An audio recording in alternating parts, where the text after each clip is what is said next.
অর্থনীতি বানান কি? আমি তো বানানি অর্থনীতি। আচ্ছা, অর্থনীতি কাকে বলে? এটার অনেকগুলো সংজ্ঞা আছে, বিভিন্ন তোমার ইয়ের ভিত্তিতে অনেকগুলো একটা সংজ্ঞা আছে, এক একজন এক রকম করে সংজ্ঞা দেয়। তবে অর্থনীতির বেসিক চাহিদাটা কি? ধরো আমাদের এটা হলো ডিমান্ড, না এটা হলো তোমার সোর্স, এটা হলো সোর্স, এটা হলো ডিমান্ড, এটা হলো ডিমান্ড। হ্যাঁ, এখন এই যে এটা হলো সোর্স, এটা হলো ডিমান্ড। সোর্সটা কি কম? আচ্ছা, ডিমান্ড। তাহলে এটা হলো সোর্স, এটা হলো ডিমান্ড। এখন এই সোর্সটা কি কম, ডিমান্ডটা কি বেশি। শুধু বেশি না, অনেক বেশি, মানে এটা আনলিমিটেড, এরকমই তো নাকি? আনলিমিটেড মানে এটা ডিমান্ডটা আনলিমিটেড। কিরকম? তুমি যদি এটা সোর্স মনে করো, যদি টাকা মনে করো, তাহলে তুমি টাকা দিয়ে যে কাজগুলো করা যায় সেটা হলো তোমার ডিমান্ড। তাহলে তোমাকে এখানে যদি 20 টাকা দেওয়া হয়, তো তোমার ডিমান্ড হলো আনলিমিটেড। কিরকম আনলিমিটেড? তোমার ধরো একটা পেন্সিল কেনা লাগবে 10 টাকা দিয়া, তারপর একটা খাতা কেনা লাগবে 10 টাকা দিয়া, তারপরে ধরো আর কি কেনা লাগবে, একটা রাবার কেনা লাগবে 10 টাকা দিয়া। তখন এইখানে হলো তোমার সোর্স, সোর্স হলো টাকা, আর এখানে হলো তোমার ডিমান্ড কয়টা? 3টা, তোমার খাতা, কলম, পেন্সিল। তো এটা কি? এই সোর্সটা হলো limited, limited. So limited source, আর এটা হলো কি? Unlimited demand.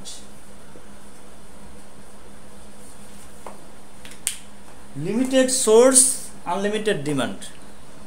তুমি যদি একটা চিন্তা করো কি, টাকা হলো 20 টাকা, তোমার এই আনলিমিটেড ডিমান্ডের মধ্যে আছে হলো খাতা, কলম, পেন্সিল। তো যেহেতু তোমার 20 টাকা দিয়ে এই আনলিমিটেড ডিমান্ডটা পূরণ করতে হবে, তো তোমাকে কি চিন্তা করতে হবে? যে আমার এমনভাবে এই টাকাটাকে ইউজ করতে হবে, এমনভাবে ইউটিলাইজ করতে হবে যাতে করে আমি এই ডিমান্ডটা ফুলফিল করতে পারি। তখন তুমি কি চিন্তা করবা? সর্ট আউট করবা যে আমি এখানে খাতা, কলম, সরি খাতা,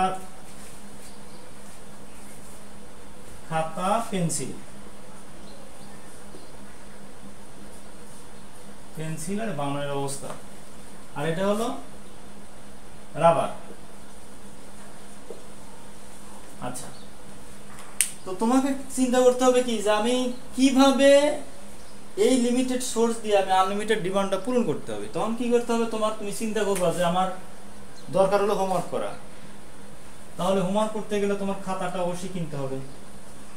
তাহলে এটাকে তুমি টিক দিবা, কারণ কিনতে পারছো তুমি দুইটা, এটাও 10 টাকা, এটাও 10 টাকা, এটাও 10 টাকা, তোমার কাছে আছে হলো 20 টাকা। এখানে এটা 10 টাকা, এটা 10 টাকা, এটাও 10 টাকা। এখন তুমি যদি খাতা বাদ দেওয়ার চিন্তা করো, আমি একটা রাবার কিনবো আর একটা পেন্সিল কিনবো, তাহলে তোমার কি 20 টাকা শেষ? এখন তুমি হোমওয়ার্ক করতে পারবা না। তাহলে তোমাকে চিন্তা করতে হবে খাতাটা আমার অবশ্যই কিনতে হবে। আর এরপরে আসে হলো তোমার পেন্সিল এবং রাবার। এখন যদি তুমি পেন্সিল না কিনে রাবার কিনো, তাহলে তো তুমি হোমওয়ার্ক করতে পারবে না। তো এটা না করে কি তুমি কি করবো, যে আমি না রাবারটা আমি কিনবো না কিনে কি করবো, পেন্সিল কিনবো। তাহলে তোমার হাতে আছে হলো খাতা 10 টাকা, পেন্সিল 10 টাকা। তাহলে দুইটা কিনে তুমি কি হোমওয়ার্ক করতে পারবে না? এখন করতে পারবা। তো এরকম লিমিটেড ডিমান্ড দিয়া লিমিটেড সোর্স দিয়া আনলিমিটেড ডিমান্ডটাকে কিভাবে আমরা পূরণ করতে পারি, সেটাই হলো অর্থনীতি।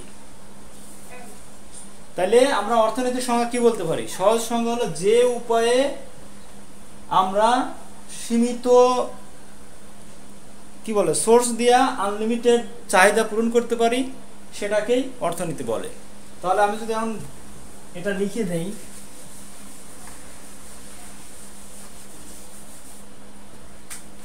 the way to fulfill unlimited demand by limited source is called কি ইকোনমিক্স। বাংলার আমি ইকোনমিক্সের সঙ্গে ইংলিশে ভালো বলতে পারি, তাহলে কি the way to fulfil unlimited demand by limited source is called economics. তার মানে হলো যে